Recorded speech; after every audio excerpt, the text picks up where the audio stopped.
What's up guys, and welcome back to another episode of the Realistic Career Mode. This is episode number 53, and we start today's episode with DCL coming to me and saying I need more games, Gaffer, not playing isn't good for where I am in my career. And I do kind of understand that since the re-signing of Romelu Lukaku last season. I mean, you know, obviously DCL was going to be relegated to our bench striker, our impact sub, but I understand in his late 20s now, wanting to start more games, so I don't want to sell him, obviously, but perhaps in the summer we'll look to shift him on and bring in a new backup striker. But also, as February would come round the back of transfer deadline day in the last episode here, we simulated through the first week to get around the FA Cup 4th round replays, and as you can see, our draw for the FA Cup 5th round pits us away at Ellen Road. Tough one there against Leeds United. So yeah, tough tie there in the last 16 of our FA Cup. But going into the first game of today's episode, we will take on Watford. Heading into this game, right before that though, I'd show you there, Dwight McNeil approached by Athletic Bilbao. Yeah, I mean, this is supposed to be a realistic career mode, and as I mentioned many times before, it is so hard to keep career mode saves realistic because of several different reasons, but one of which is because of the transfer market. And I really don't understand why, you know, it is FIFA 23, right? It is FIFA 23, and we still see Athletic Bilbao approaching players from wherever. Now, fair enough, like, don't get me wrong, the game is streamlined, and I say this all the time, it's good that the game is streamlined, it needs to be streamlined, there's no doubt about that, but there has to come a time where you think, wouldn't it be better to make it a little bit more realistic? Just a little bit more realistic, you know? Athletic Bilbao have this policy, for those that are unaware, Athletic Bilbao have this policy where they'll only play and register players that have an affiliation to the Basque region of Spain, where they're currently situated. But in FIFA, that rule does not apply. Now, in Football Manager, it's a rule, but in FIFA, it's not. You can, you know, if you're managing Bilbao, you can sign whoever. Now, I don't have an issue with that if you're managing Bilbao, because, again, as I said, the game does need to be streamlined. If people want to do that, that's totally fine. It should be allowed to do that. But I do feel like when they're an AI team managed by an AI club, it's kind of frustrating knowing they can just literally go after any kind of player whatsoever, and it really breaks away the immersion when you draw Bilbao in the Europa League quarter-final and their team consists of Dwight McNeil. It's like, what? It's ridiculous. But anyway, yeah, first game of today's episode, Watford away, Vicarage Road taking on the Hornets here. Took the lead early through Hudson-Odoi, another goal for Callum, and then Sessegnon got our second. That was a great goal as well. Really, really great build there. Lukaku nutmegged his man, and I must say, I love that Alan Varela little knockoff there. I'd show you that on the replay. I love that. Ball pegged back to our Argentine holding mid.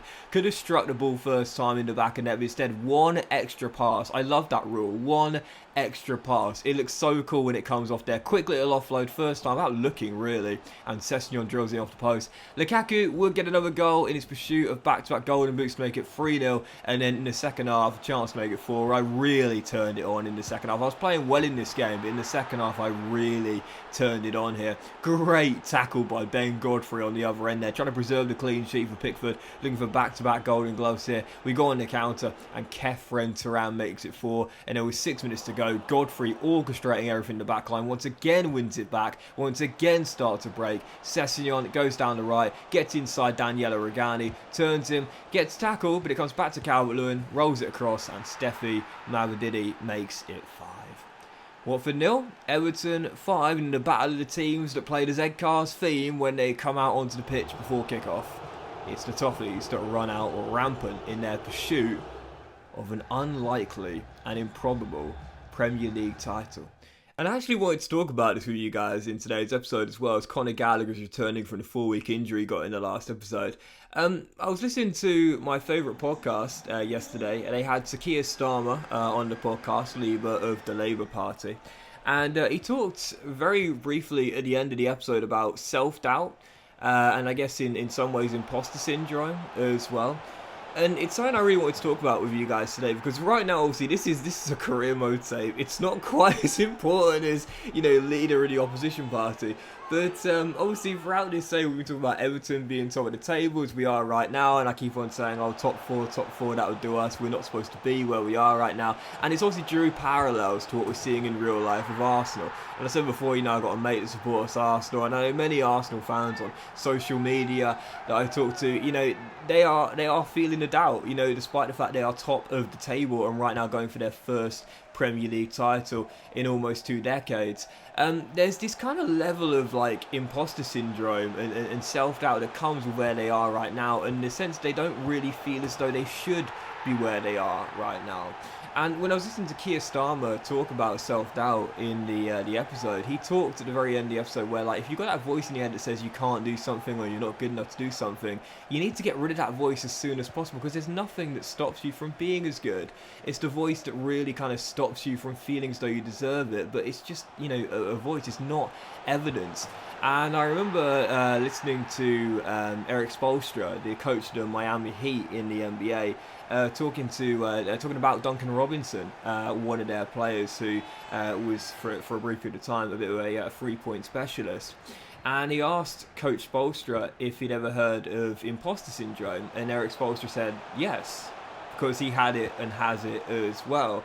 And you know, it's kind of refreshing when you hear athletes and entertainers or businessmen and women at the top of their game talking about the fact that they've also suffered with or currently suffer with imposter syndrome, because I definitely do as well.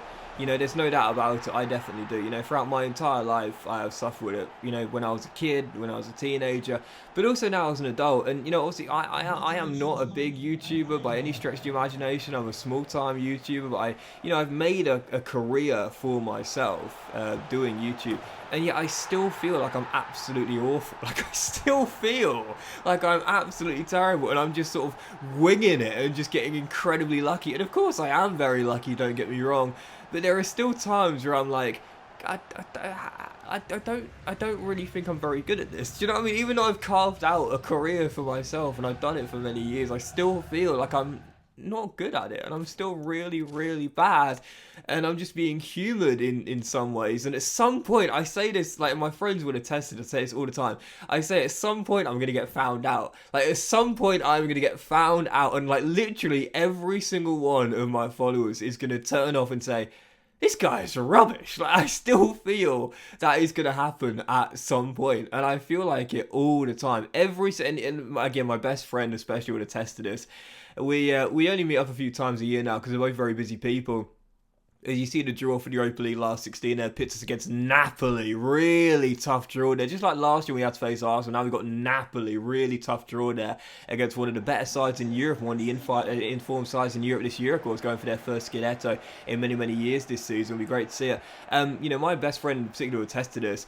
You know, we only meet up a few times a year nowadays, but normally at some point during the summer. And, you know, he always asks me, you know, like, you know, how are you feeling about the new FIFA and stuff like that? What are your plans for YouTube and stuff? And I'm always like, oh, well, you know, it might be my last FIFA, to be honest. I don't know if I'm going to be able to survive another year. And he's always like, what are you talking about? You know, you're fine. But it's that imposter syndrome. And I guess in a way, I kind of wanted to relate it to today's episode here. Right now, we are top of the table right now in this save. And I'm still like, oh, I'm going to get found out at some point. Like, seriously, like, I kept saying all season, like, yeah, top 4, man. Like, I'm not good enough for anything else. I'm going to scrape 4th. That'll be good enough. But actually, we're a 5-star team. Like, of course we should be going for a title. We're a really good team. And I think for Arsenal fans as well, I want to say that as well. Like, I know that the self-doubt is still there. And I understand why so much trauma that Arsenal fans have been through. I totally understand that. But a fantastic team, like really good team. And I remember saying at the start of the season, I'm excited for Arsenal this year. They've made some great signings. I'm a massive fan of Zinchenko, and I know Jesus is going to do well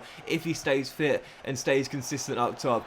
But, you know, maybe I didn't expect to be where they are, but let's be honest here, they're still a really, really good team. So I think maybe the imposter syndrome still exists there, the self-doubt still exists there, but, you know, got to give themselves some credit, no doubt about it. I think for anyone out there that's watching this video and feels as though they have this kind of self-doubt, the imposter syndrome, they'll be found out at some point in their chosen field, their chosen profession, you know, whatever it is you do for work, or whatever it is you're studying, or whatever it is you do as a hobby, or whatever your interests are, if you are suffering with that kind of like self-doubt and that imposter syndrome, like, I just want you to know, like, honestly, I've got it as well, and I've had it throughout pretty much my entire life, and I still have it now. I still feel as though every single month I'm going to go into it thinking, oh man, I'm probably gonna get found out at some point. I still feel that in this, which has become my career, which I'm so lucky and so grateful for. I still feel like I'm rubbish.